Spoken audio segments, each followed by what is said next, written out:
Both New York baseball teams have interesting weekends coming up. The Mets are playing the Rockies, who they should wipe Citi Field with.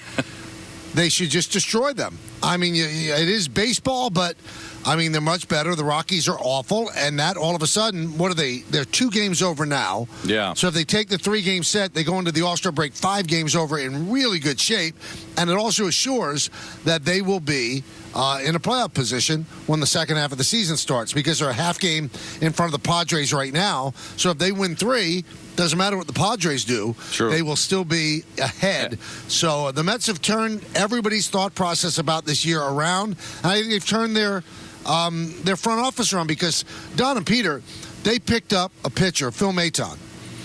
And every time they pick up somebody, so Maton has $3 million left on his contract from this year. That means the Mets just picked up $6 million, because they're at 100% tax threshold. Anybody they pick up is going to cost double that. They picked it up without blinking an eye. That's a good sign. No, but this is what Steve Cohen is supposed to bring to the table, right? And that's why at the beginning of the season, when everybody says that they were taking a knee on 2024, I said, wait a minute, I don't necessarily know that. First of all, even though I kind of gave up hope early when they were 11 games under 500, going into the season, I was optimistic because I said, they got some players here. I don't think they're a championship team, but, you know, look at the Diamondbacks. 84 wins was good enough to get a wild card spot, and they ended up playing in the World Series. So why is everybody saying they're taking a knee? And if the Mets can find a way to be in this thing at the deadline, you know Steve Cohen's going to want to be a buyer instead of a seller, because he can add salary. He can do some of those things. And a move like that, Maton, which turns out to be $6 million for a guy that, you know, is not the greatest thing, but listen, their bullpen needed someone. I don't know if the Wilpons make that deal. No, they don't. But Steve Cohen does. So there is something to having a guy that is going to see a chance to do something and not be scared away by the dollar signs, and that's a good thing. We'll see if it ends up working at the end of the day. But, you know, the Mets are going into a series against the Rockies. Rockies, one of the worst teams in baseball, second worst record on the road. And the Braves are playing the Padres. So either way that works out for the Mets if they take care of business this weekend. They'll either gain ground on the Braves, who are the first wild card, or distance themselves from the Padres, who right now are in 4th place for the wild card. So it really works out if the Mets continue to win games and come out of the All-Star, go into the All-Star break 5 games over, and maybe, depending on what happens with the Cardinals this weekend, might be the second wild card team by the time we get to Monday. They are going to be a team that I think is going to be very aggressive at the deadline. Maybe not selling off major pieces, because they obviously want to think about their future as well, but adding salary and seeing if they can go for it here in the second half of the year. We're in the middle of Diamond Notes, brought to you by London Jewelers and driven to you by Nissan. And another thing, you know, nobody seems to think, you know, people are like kind of caught betwixt and between, should the Mets go for it? And I think they should, because even if they get knocked out in the wild card round, you know what? There's a value to being in the postseason. They have to be in the postseason. Now, no, I think there is a value. You change a culture that way. And what do you mean by postseason? If they go into that best of 3 wild card, that means something. I guess that's the postseason. So, and also, you get into the postseason, and I hate to sound like a broken record, but the Diamondbacks won 84 games and they went to the World Series. So is there a team out there in the National League that petrifies you to the point of saying there's no way they get beaten? Now, the closest thing for me would be the Philadelphia Phillies. But the Philadelphia Phillies bullpen, to me, is their weak spot. It's questionable. The Dodgers are playing just like the Yankees are playing right now. But because they're in the West, they don't have the Orioles to worry about, so they're going to win the West. But the Dodgers are beatable as well. Well, but and then there's nothing in the Central that makes you wet your pants. No, in either league. But it's interesting you bring that up, Michael, because I think the best team in baseball is Philadelphia. Now, that doesn't say they can't be beaten. Of course, we've seen it. It's baseball, Susan. But they got a plus 123 run differential. They just wiped the floor with the Dodgers in a 3-game series. Phillies are the best team in baseball right now. That doesn't mean anything in the middle of July, but they are. And you know how good the Dodgers can be. But the Phillies are scary, Michael, because they've been a perennial playoff team. They were in the World Series a couple of years ago. So that team scares me. Nobody scares me in the American League. At least there's a scary team in the National League, and because of the talent the Dodgers have, they would probably be too. who is anywhere close to Philadelphia or the Los Angeles Dodgers as far as being scary in the American League? Well, in terms of a lineup, the Orioles scare me. Okay. They are really short on pitching, and I don't like their bullpen, but their lineup is as good as anybody's. They are really, really good. Now, the Guardians have surprised everybody, and their offense is potent, and they certainly know how to get the most out of their pitching.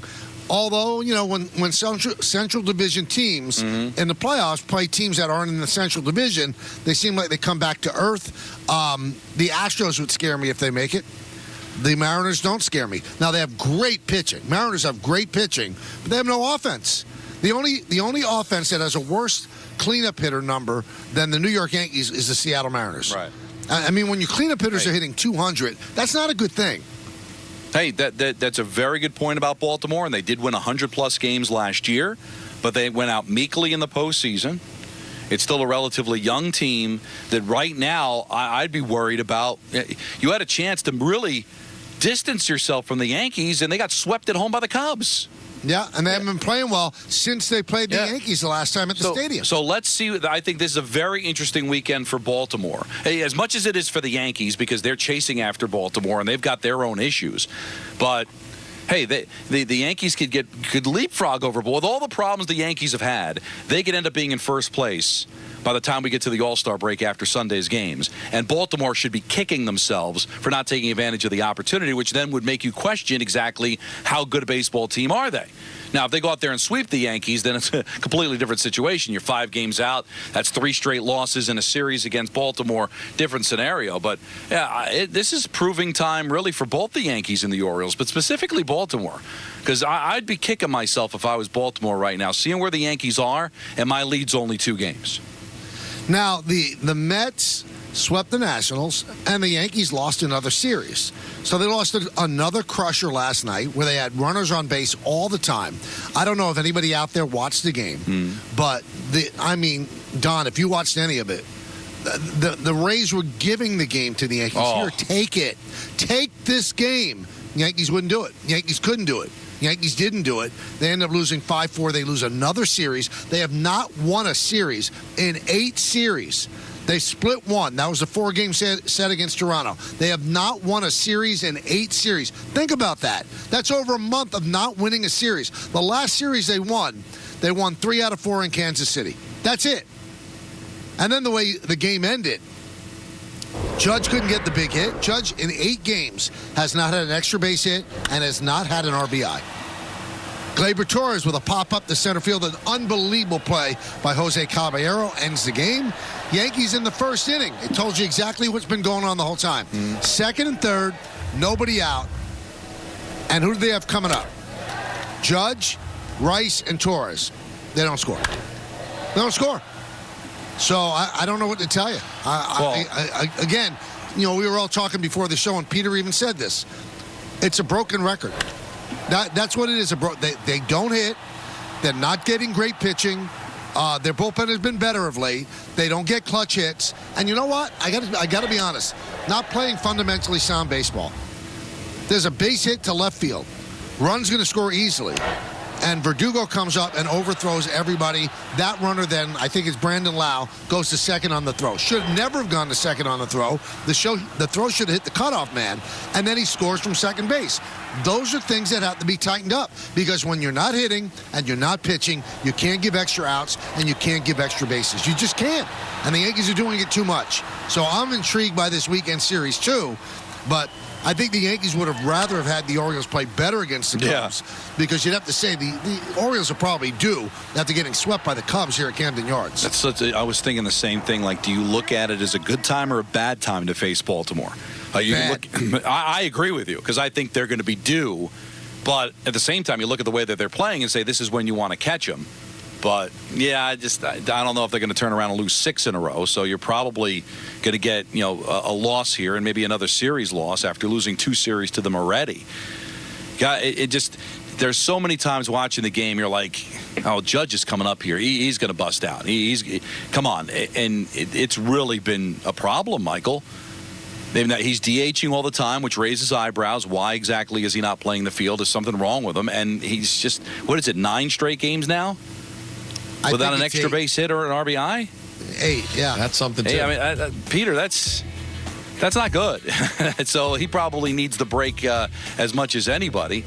But if you're in Soto, the 2 straight games now in which he has contributed offensively, so maybe he's kind of coming out of it a little bit. But if you're not getting anything from Judge, Michael, and with the way this offense is constructed to begin with, what chance do you have? Now, the Yankees did make a move today, and people are going to, roll their eyes, but they called up Bibas, spelled Jorbit Vivas. He's 23 years old. They got him from the Dodgers in the Trey Sweeney deal, and he was having a great spring training, then broke the left orbital bone around his eye. So he was out for a while. The last 20 games at Scranton Wilkes-Barre, the Yankees AAA affiliate, 329 with an OPS of 1.080. He plays second base. He plays third base. Now, strangely, making room for him on the roster, the Yankees put J.D. Davis on the IL, the 10-day IL because of a stomach flu. I haven't heard of that one. No, that's a serious stomach flu. That is some flu, man. That is some flu. So Vivas has been called up, and the guy can hit. It's going to be interesting to see if they play him. Do they bench Torres? Do they not play LeMahieu? So second and third, that's up for grabs right now. You're already betting Ben Rice cleanup. So maybe Bibas is going to be in the lineup tonight. Now, for those that I know, a lot of people might be traveling to Baltimore right now because a lot of Yankee fans make this trip south. The weather forecast is dreadful. Uh-oh. Really bad. Really bad. So it's supposed to rain a lot tonight. It's supposed to rain a lot tomorrow. Now, I wonder what the Yankees are going to do. Because if you look at the forecast throughout the night, rain off and on. Do you start Garrett Cole? No. I mean, what happens if they go 2 innings and then there's an hour and a half rain delay? Because they're going to do everything they can to get this game in. Do you want to waste Garrett Cole? I don't think you can afford to do it. But then how would it look if you are able to get through it and you didn't pitch him? Well, what do you mean? How does it look? But how does it look? What do you mean? What does that mean? Meaning, if they do play the whole game and then they do a bullpen by committee and they get racked around, why didn't you start Cole? But you know why they didn't? You know what I'm saying? Isn't it obvious? They're doing it for the reasons that we know. It's a calculated risk that you take. I mean, it's funny to use the word risk because you're doing it to be safe, but I don't know. Don't you have to protect this guy at this moment? This is not the time to sort of mess around and waste a start of Cole's. Right, that's the key. I think, if there's a lengthy rain delay, they take him out anyway. But then you would have wasted him. Right. You would have wasted a start, and he's not going to start again until probably next Friday against the Tampa Bay Rays at the stadium. So then he essentially would have pitched 1 or 2 innings over 10 days. That's not good for him either. So, but tomorrow's supposed to be rain too, so how much do you push him back? Right. So I'm not sure what they were going to do because it's supposed to rain tomorrow too. So if they have a doubleheader tomorrow and it rains out, then they have a game on Sunday. Somebody asked me this, and 2 people asked me this in the last day, and I don't know the answer. The game is going to be on Roku at 11:30 in the morning on Sunday, not on Yes. And somebody said, well, who's doing the Roku games? I have no godly idea. Michael. Do you know? No. I didn't even know that was a thing. Yeah, they remember Peacock used to have the Sunday games, and now it's Roku. I did, but bad job out of me, I guess. I didn't even realize that. So I'm looking at the schedule for the weekend, and I was like, 11:35. Why? And then the thing Peacock, but then I looked and said, Roku? Huh? Now, that's one thing. I've got all the streaming services. I don't have Roku. I wouldn't even know how to watch that game. Now, hold on. Now, if I have Roku, which I do, that's how I watch TV, will it be free on my Roku, or you still have to be subscribed to, Roku? I think you have to be subscribed. I think you have to be subscribed. Huh. Because you don't pay for Roku, right? That's how you watch your streaming services. Yeah, I don't pay. I don't have any sort of subscription service. I just use the Roku machine. But there is a subscription that you could have for Roku. Oh, this is. I mean, it's bad form, man. I mean, I'll take the hit if I'm the only yo-yo that didn't know. But I have a feeling this is like flying under a lot of people's radar. That's not a good thing. I mean, it's one thing if it's Prime. It's another thing that they made a big deal about the Peacock stuff. I did not know. Peter, did you know? No idea. Now, Michael, did you knew about the deal? Now, obviously, you know because you know you're not doing the game. Right. But you can't have things like this fly under the radar. All right, so Weird. so Greek just sent me this message. Okay. That you can watch the game for free on Roku. It's taking a while. Okay. Let's see. Roku MLB Sunday leadoff, streaming free on the Roku channel every Sunday. But I don't have Roku. So I guess what the Roku wants you to do is buy a Roku. What is it, a Roku stick, Peter? It's like a stick, yeah. Same. It's a stick, a box, whatever. Well, that's a lot. Yeah. Are we still But talking there about is a baseball? But there is a Roku channel also that you can download, I think, on any of your, like Amazon Stick, whatever you have. You can go get the Roku channel. I'm looking at it right now. The Roku channel enjoy thousands of free TV shows and hit movies, Roku originals, 400 live TV channels, blah, blah, blah, blah, blah. Well, Anthony tells me it's simple to watch Sunday morning leadoff. Even if you don't have a Roku device, just download the Roku Channel app, which is free and available on Amazon Fire devices, Samsung TVs, and Google TVs. So it's on everything. I haven't been able to find specifically, but just looking through past tweets, it seems like these Roku games have been done by Don Arcillo and Tom Candiotti. Now, Arcillo's great. Now, whether that means that will be Sunday's team, I don't know. But just looking at old posts from games that they've had, that was the team. Strange. Very odd. Strange times, Michael. Oh, very strange times. One other thing, baseball-wise. Whit Merrifield, who I've always liked as a player, just got released by the Phillies. He's had a rough season. But this is a professional hitter. This is a guy who could steal bases, too. I could see the Yankees taking a roll on him. I really can. Because their bench, to me, is ineffectual. It just is. Not good. It's not good. I mean, there's nobody that scares you on that bench. So, Whit Merrifield, again, he has struggled, and maybe he's done. Maybe they know he's done. But if he passes, through waivers and the Phillies have to pick up his salary and all you have to do is pick up the prorated portion, that's got to take a shot at. But we'll see.